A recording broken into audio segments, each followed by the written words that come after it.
for the first time, former President Rodrigo Duterte will appear before this committee to answer questions posed by its members. I would like to begin by thanking him for his presence. Thank you, Mr. President, for coming here. Rest assured po that Congress recognizes your role as our former president, and we will extend to you the respect that the position deserves. Maraming salamat po. Respect, but not deference, Mr. Chairman. However, my friends, colleagues, let me draw a clear line here. While we should be respectful, we cannot be differential. Mga kababayan, watching today with us, it is important to stress that respect and deference are two different things. It is vital that we, as representatives of the people, remember that distinction, because our ultimate allegiance is not to any one individual, no matter how high their office. We answer to a power greater than any president. We answer to the Filipino people and to God. As Scripture reminds us in Romans 10:3, and I quote, "Since they did not know the righteousness of God and sought to establish their own, they did not submit to God's righteousness." Our fidelity belongs to the Lord alone. Our mission is to seek the truth, and we shall not be swayed from that path. As we have said time and time again, we have organized this inquiry with a solemn purpose to recommend avenues for justice to be served, seek accountability, and uncover the truth as we adhere to the rules of inquiries in aid of legislation. And inherent to this is our moral obligation to stop the vicious cycle of extrajudicial killings against our people who cannot defend themselves, to stop the blatant violations of our Constitution and our laws by scheming individuals and criminal syndicates, and to abate the social menace of illegal drugs. It is our sincere hope that the former president's presence here today will aid this objective, not hinder it. Today, we ask everyone here, including the former president, to speak openly and honestly, as this inquiry's goal is not to cast blame for its own sake, but to serve the cause of justice. Mr. Chairman, marahil po, hindi na ako nakikilala ng ating former president. Magpapakilala po muli ako. Mr. President, ako po si Bishop Benny Abante, ang Pangulo ng Bible Mode, Bible Believers League for Morality and Democracy, na mayroong 6,000 churches sa buong mundo. Kung naalala niyo, Mr. President, bago kayo tumakbo and you were still deciding to run, I was invited by a common friend to meet with you. And we did at the Fairmont Hotel in Makati. I hope that you would remember that. With me are two pastors, and we prayed together. I prayed for you, asking the Lord to give you the right decision to run for the presidency. I do not know you from Adam, Mr. President, but I believe in your cause. I believe in your plan. And because of this, Mr. President, I work hard to campaign for you. Many of the pastors of the Baptist community voted for you. Gusto ko pong marinig ito ng mga DDS trolls at DDS vloggers na tumitira sa amin at sinisira ang aking reputasyon. Gusto kong sabihin sa kanila, ilang boto ba ang ibinigay nyo kay former President? Ako po, Mr. President, libu-libong boto ang binigay namin sa inyo. Nagpasalamat ba kayo sa akin? Hindi. Nilapitan niyo po ba ako? Hindi. Mabuti pa, Senator Bongo, Mr. President, nagpunta sa aking simbahan at nagpasalamat sapagkat sinuportahan namin kayo at siya, Mr. President. Now, gusto kong sabihin po dito sa Quadcom na ito, ako ba'y lumapit sa inyo para humingi ng pabor? Hindi po. Ako ba'y lumapit sa inyo para magrekomenda ng justice, magrekomenda ng general, magrekomenda ng cabinet secretary? Hindi po. Hindi ako nagpunta ng Malacanang nung kayo nanunungkulan sa loob ng 6 na taon. Isang beses lang. Ako po ay nagsabi kay Senator Bongo, kung maaari na makapag-usap po tayo. Pumayag po siya. At nag-usap po tayo, if you would remember that, Mr. President. Nag-usap tayo confidentially. Ano pong ginawa ko? Binuksan ko po ang Biblia. Ipinakita ko sa inyo na walang ibang tagapagligtas kundi ang Panginoong Kristo. Ipinakita ko sa inyo ang maaaring magbago ng buhay natin, walang iba kundi ang ating Panginoon. Sinabi ko sa inyo ang nakalagay sa John 3:16, "For God so loved the world, that He gave His only begotten Son, that whosoever believeth in Him should not perish, but have everlasting life." Binantayan ko ang inyong panunungkulan. Nakita ko na maganda ang plano nyo. Nakita ko po, Mr. Chair, na ayaw ng Pangulo na itong bansang Pilipinas mahulog sa kamay ng mga drug lords at drug traffickers. Maraming salamat po sa inyo. Nagsimula kayo ng war on drugs. Kami mga kapastoran, believe po sa inyo, sa inyong ginawa. Sabi nyo, 6 months lang, kaya nyo tapusin ang war on drugs na ito. Inabot po kayo ng 6 na taon. Hanggang ngayon, meron po tayong war on drugs. Hindi po namin nakalain, Mr. President, na sa war on drugs na yan, mamamatay ang more than 30,000, Mr. President.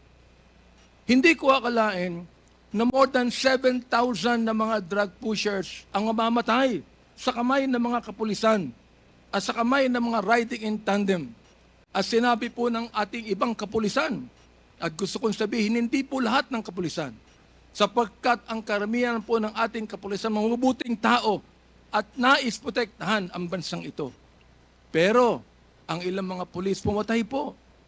At dito nag-testify ang ilan na merong reward system na inyong itinanggi nung kayo ay nag-testify under oath doon sa Senado. Ngayon po, bilang bishop po ng Bible Mode, hindi ko akalain na kinakailangan pumatay tayo ng more than 30,000 people para masugpo po ang drug sa atin. Aba, Mr. Chair, talo pa natin ang Mexico. Sapagkat ng Mexico, nakita ko wala pang 10,000 namatay. Talo pa natin ng Colombia. Naging killing fields po ang Pilipinas nung panahon ninyo, nung kayo nanunungkulan. Naniniwala po kami na dapat hindi manatili ang drugs dito sa ating lipunan. Subalit, hindi po ako naniniwala na dapat tayong pumatay ng more than 30,000 people. Dahilan dito, pinatay si Kian Alejandro. Anong kasalanan niya? Pinatay ang isang 3-year-old na bata na nahagip ng stray bullet dahilan pumatay sa isang drug pusher. Pinatay ang 9-year-old na bata doon sa Caloocan, Mr. President, Mr. Chair. Ang kanyang bala ay nandun pa sa kanyang katawan nung siya'y nilibing. Subalit anong sabi ng funeral service? Siya po'y namatay dahil sa pneumonia. Pinatay po ang isang driver ng tricycle driver sapagkat sinakay niya ang isang drug pusher.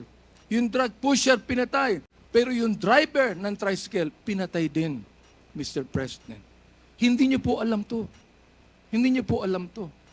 Ngayon, meron pong isa dahil sa tokhang kumatok sa isang pintuan, hinanap ang isang taong nangangalampilo na isang drug pusher. Hindi nakita. Pinatay. Yung pinagtanungan. Yung pilo, buhay pa, Mr. President, Mr. Chair. At naglalako pa, palagay ko, ng drugs ngayon. Hindi ko po maintindihan to. Hindi ko po maunawaan kung bakit ganon. Samantalang sinuportahan kayo ng maraming pastor ng Baptist community. Ang ilang mga kapastoran po nandito at ilang mga pastor namin nanonood ngayon at pinapakinggan ang aking tinig, Mr. Chair. Ako po ay binabas araw-araw ng mga bashers ng DDS troll, ng DDS vloggers. Minumura itong taong ito. Sinisira ang aking reputasyon. Minumura po ako ng katulad ng inyong pagmumura, Mr. President. Hindi ko akalain kung bakit gagawin nila yan. Ang tanong ko, ilang boto ba ang ibinigay ng mga DDS vloggers sa inyo? Gusto kong sabihin sa inyo, I can testify on this, na libu-libong boto ang nakuha nyo sa Baptist community at hindi ako humiling ng anumang pabor sa inyo, Mr. President. In fact, kung naalala nyo, Mr. President, sinabi ko kay Senator Bongo na nais kitang imbitahan sa aming selebrasyon ng National Baptist Day, Mr. President.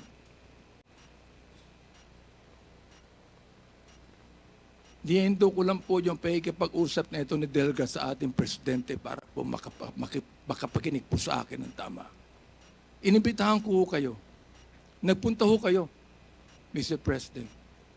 Doon po sa SMX, nakita nyo ang 7,000 na mga Baptist leaders na nakinig po sa inyo. Sa inyong speech, Mr. President. Oo.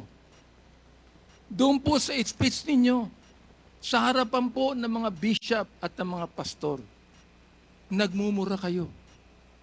Pinagbigyan po namin kayo.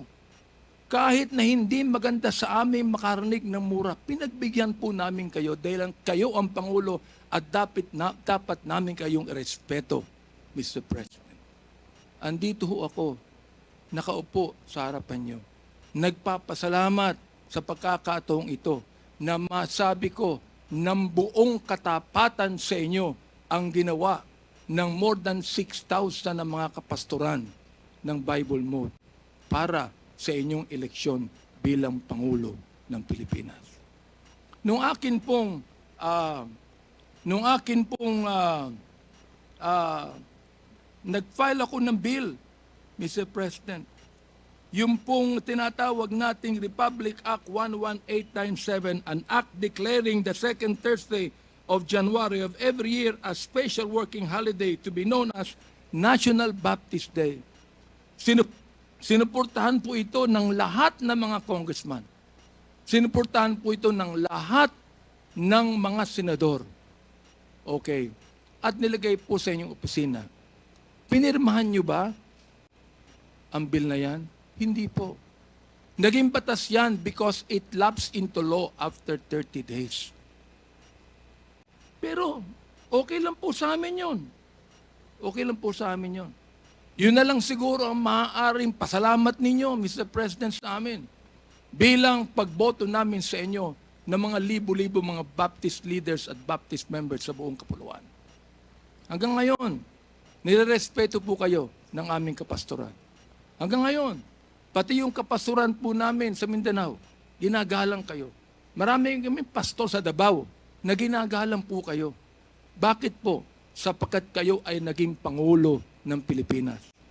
Ang kahilingan lang po namin dito, Mr. President, habang kayo po ay kinakausap namin ngayong umaga, ang kahilingan lang po namin dito ay sana po naman respetuhin po ninyo ang Quadcom hearing na ito sa pamamagitan ng hindi paggamit ng mga vulgar words, Mr. President. Sapagkat gusto kong sabihin sa inyo bilang warning na kapag kayo po ay nagmura sa Quadcom hearing na ito, I will make a point of order on you.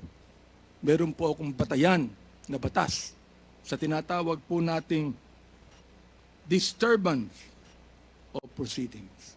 Gusto kong basahin doon po sa Psalms 109, 17 to 18 and 28. Hindi ko alam kung naniniwala kayo sa Diyos. Hindi ko alam kung naniniwala kayo sa Biblia. Samantalang sa isang pagkakataon, tinawag niyo ang Diyos na stupid, Mr. President. Tinanggap po namin yan sapagkat kayo Pangulo. Oo. At nagpapasalamat ako. Hanggang ngayon po, buhay pa kayo. Kahit na po tinawag niyo ang Diyos na isang estupido, Diyos. Hindi ko alam kung katanggap-tanggap yan sa lahat na mga nakikinig sa akin ngayong umaga. Pero ito po, gusto kong basahin sa inyo bilang isa rin namang warning. Sa wikang Tagalog, babasahin ko. Sapagkat iniisip niya, ang manumpa, ang magsabi ng masama, kaya darating yaon sa kanya, sapagkat hindi siya nalugod sa pagpapala, kaya't malayo yaon sa kanya.